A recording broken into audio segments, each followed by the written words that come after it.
जय श्री राम। ये short video रहेगी रिलेटेड टू द जो इनकम टैक्स एक्ट जो कि अभी बजट 2025 आया था उसमें अमेंडमेंट की गई थी। अर्लियर क्या था कि न्यू रिजीम जो सेक्शन 115 BS इंडिविजुअल पर लगता है उस पर अपनी जो टैक्स स्लैबिलिटी बनती है वो स्लैब के अकॉर्डिंग बनती है। तो 7 लाख रुपए तक कोई टैक्स नहीं था और अपने को रिबेट मिलती थी 87A में 25,000 रुपये की अपने को रिबेट मिलती थी।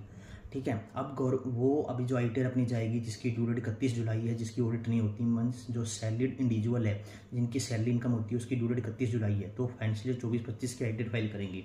तो उस केस में क्या होगा कि 7 लाख की जो आपकी इनकम है, normal salary income, second head house property, third head PGBP, फिर फोर्थ हेड होता है कैपिटल गेन, उस पर आपको रिबेट का बेनिफिट नहीं मिलता। फिफ्थ होता है अदर सोर्सेज। ठीक है, तो आपकी सैलरी इनकम है, कोई हाउस प्रॉपर्टी की इनकम है, अदर सोर्सेज की इनकम है, plus PGBP income excluding capital gain income जो स्पेशल रेट की इनकम होती है। तो इस इनकम पर आपको रिबेट का बेनिफिट दिया जाएगा 87A में 25,000 रुपये तक। ठीक है, बजट 25 में अमेंडमेंट करके गवर्नमेंट ने इस रिबेट को बढ़ा दिया है 60,000 रुपये। ठीक है, एज वेल एज जो आपका स्लैब है 12 लाख तक उन्होंने मना कर दिया कि 12 लाख तक को कोई भी टैक्स देने की जरूरत नहीं है।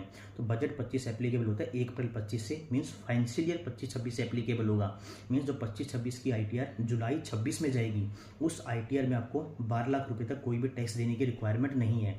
पर जो 12 लाख का बेनिफिट है वो आपको मिलेगा सैलरी इनकम पर, बिजनेस इनकम पर, हाउस प्रॉपर्टी की इनकम, प्लस अदर सोर्सेज की इनकम। जो कैपिटल गेन की इनकम है उसमें आपको 12 लाख का बेनिफिट नहीं मिलेगा। सपोज कि 10 लाख की आपकी सैलरी है, कोई अदर सोर्सेज की इनकम होगी वो 10 लाख रुपए, 3 लाख का कैपिटल गेन इनकम है। ठीक है, तो टोटल इनकम 12 लाख रुपए तक है, तो 87A में आपको 60,000 रुपये की रिबेट मिल जाएगी। तो टोटल इनकम तो आपकी 13 लाख होगी, बट एक्सक्लूड करना है स्पेशल रेट की इनकम को, डेट इज 3 लाख रुपये। तो इनकम कितनी मानी जाएगी 10 लाख रुपये। तो 10 लाख पर जितना भी आपका टैक्स बनेगा वो 87A में आपको उसकी रिबेट मिल जाएगी, जो कि 60,000 रुपये की आपको रिबेट मिलती है। तो आपको सिर्फ शॉर्ट टर्म गेन 3 लाख रुपये पर आपको टैक्स देना होगा। तो पहले 87A में रिबेट थी 25,000 रुपये की न्यू रिजी में, अब उसको बढ़ा के 25,000 से कर दिया है 60,000। पहले न्यू रिजी में 3 लाख रुपये तक आपकी बेसिक रजिस्टर लिमिट थी, मीन्स 3 लाख तक कोई टैक्स नहीं था। और फाइनेंशियल 25-26 से उसको 3 लाख से 4 लाख कर दिया है। थर्ड अमेंडमेंट क्या है, 7 लाख तक आपको रिबेट मिलती थी, अब रिबेट कर दी गई है 12 लाख। तो गवर्नमेंट ने जो अमेंडमेंट की है वो सिर्फ न्यू रिजीम में की है। रिबेट 87 में 25,000 से 60,000 कर दी गई है। ठीक है, 7 लाख तक पहले कोई टैक्स नहीं था, उसको 12 लाख कर दिया है। बेसिक रजिस्टर लिमिट 3 लाख तक कोई टैक्स नहीं होता था, उसको 3 लाख से 4 लाख कर दिया है।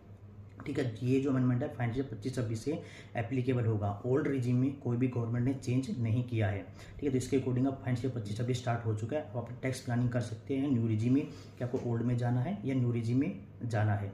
ये सिर्फ क्लैरिफिकेशन वीडियो थी जो अमेंडमेंट आई थी। Okay, thank you. जय श्री राम।